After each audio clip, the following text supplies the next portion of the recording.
So as Step Up started growing, one of the things I had in my mind was I was going to do an airplane scene. I just wanted, Step Up Taranaki, let's go.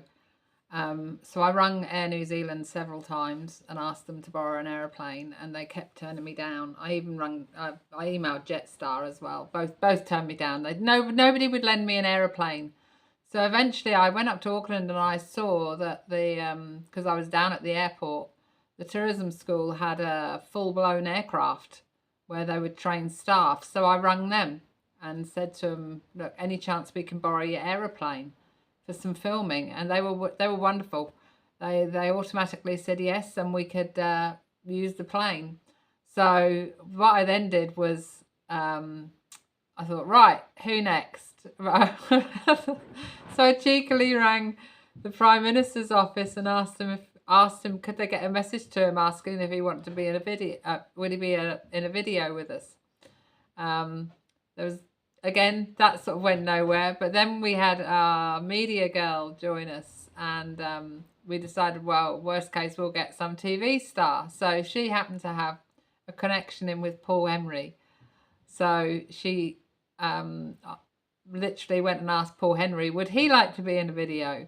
And he came back with, yes, I'd have no problem being in a video so long as the Prime Minister's in it. So we then went back to the Prime Minister's office and had to word our way around it. So what we did in the background is our graphic designer, we got her to superimpose two pilots' heads onto some we've got her to superimpose Paul Henry's head and John Key's head onto two pilots' outfits, and we then sent them off to Paul Henry. Well, once we secured the Prime Minister, we sent them off to Paul Henry, and said, look, the Prime Minister said yes. So he then agreed to be in it. It was this big long game of how we're going to make this work.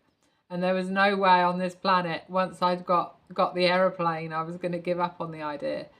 So from that, we then went and we filmed the Prime Minister. I mean, it was a bit of a scoop getting the Prime Minister of New Zealand to dress up as a pilot and to fly our aeroplane for our video.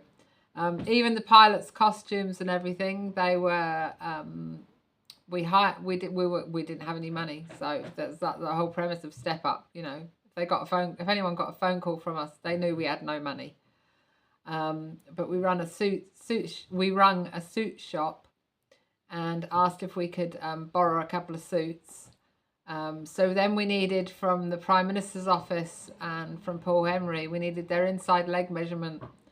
And we then looked at, well, they're going to need a hat. They're going to need a captain's hat. So we managed to track down a milliner in Wellington who just said, yep, send their head sizes down to us. So we actually had to measure around their heads and send down their head size to make, and they actually made special hats just for the video, so that we could have the Prime Minister dressed up as one primo pilot, and he looked $1 million when he walked off the aeroplane.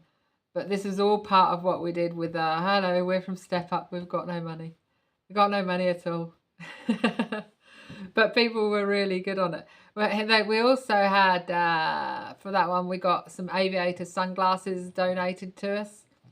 All of the stuff that we had donated, we then got signed, so that we could then auction off in an auction after the video had gone live, so it raised money for the charity. But that's how we got John Key dressed up as a pilot, and he was awesome. As soon as we mentioned that, and as soon as the music started playing, he was into it. He loved that song. And he did say that he either wanted, when he grew up, to be the Prime Minister or a pilot, so we'd made his dream come true. After I secured us an aeroplane, people started to really take us a bit more seriously. Not that we'd not been taken seriously, but from a filming perspective, more and more people wanted to become involved. Then announcing that we'd managed to get the Prime Minister and Paul Henry to star as pilots put us into another realm altogether. So we spent a few months just organising how we were going to orchestrate this whole filming thing up in Auckland, and the choreographer and the videographer had already worked out in their minds where and how we might be able to do things, which was a huge ask from their perspective, because obviously we're filming in a location they hadn't seen. All they knew is that I'd got them an aeroplane and we could film in it. So the whole premise of when John Key turned up with his security team and it looked like something out of Men in Black was quite imposing for those of us that weren't used to it. But it was a good process to go through, and we thoroughly enjoyed it. Everyone that had actually come up on the day, about 12 of us eventually went up to help with the filming. Although everybody was invited, we were a team of 30, so 30 people.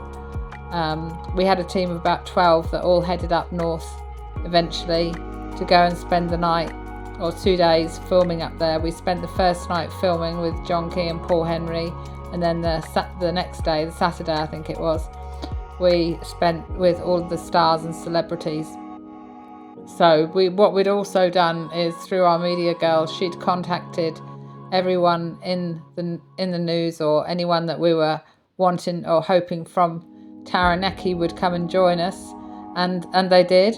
So we had Tony Street, we had JJ Feeney, and we had Paddy Gower, all from this region, and they joined us for the filming during the day on the Saturday, and we all spent the day just basically having the time of our lives. I can't put it any other way.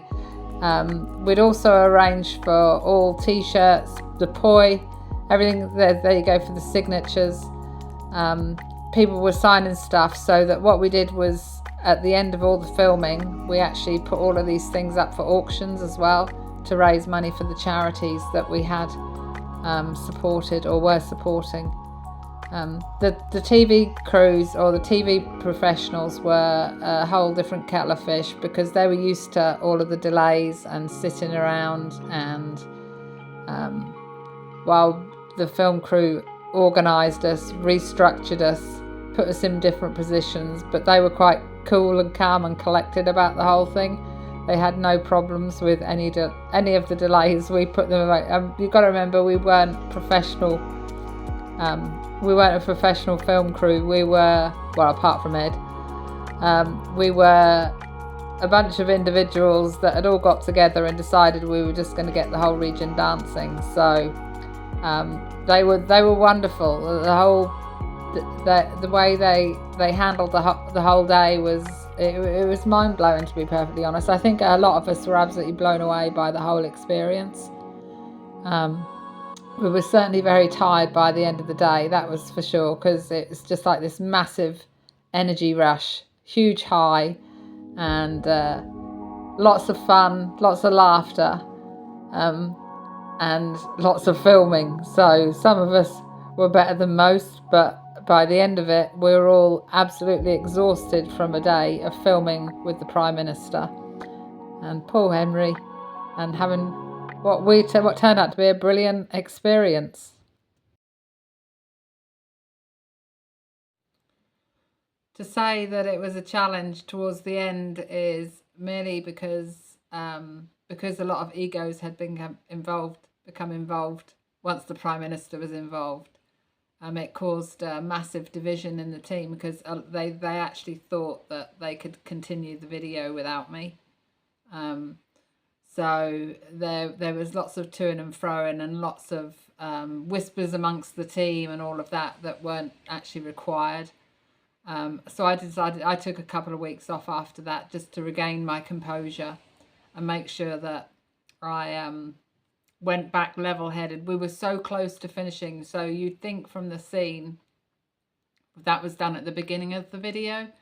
That wasn't. That was actually near the end of us filming, and we'd only got a couple more scenes to go. So it was a huge push. A huge effort. The last couple of weeks or last couple of months were a massive effort for us all to just see it through to the end. Let's get it through, and let's celebrate the wins we've had all the way through as a team of 30. It was never about the individual, it was always about all of us.